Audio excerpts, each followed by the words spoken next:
we mentioned before, the trade deal, the trade war, they wanted to call it, with China. It resulted in the loss of over 300 manufacturing jobs and a manufacturing recession, and the American consumer paying thousands of dollars more for goods because of that failed war that they called it. And let's talk about standing. Pew, a reputable research firm, has done an analysis that shows that leaders of all of our formerly allied countries have now decided that they hold in greater esteem and respect Xi Jinping, the head of the Chinese Communist Party, than they do Donald Trump, the President of the United States, the Commander-in-Chief of the United States. This is where we are today because of a failure of leadership by this administration. Senator Harris, we've seen changes in the role of the United States in terms of global leadership over the past 4 years. And of course, times do change.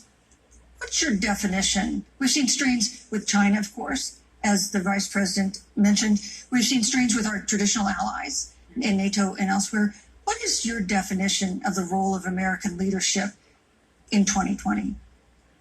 So, Joe I love talking with Joe about a lot of these issues. And, Joe, I think he said it quite well. He says, foreign policy, it might sound complicated, but really it's relationships. So just think about it as relationships.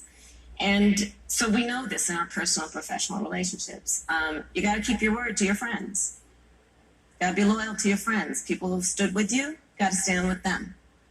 You got to know who your adversaries are and keep them in check.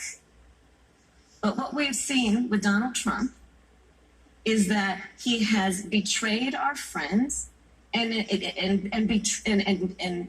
embraced dictators around the world. Let's take, for example, Russia.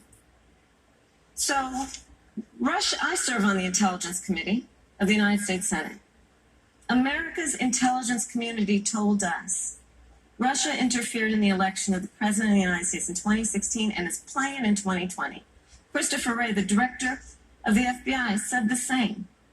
But Donald Trump, the Commander-in-Chief of the United States of America, prefers to take the word of Vladimir Putin over the word of the American intelligence community. You look at our friends at NATO.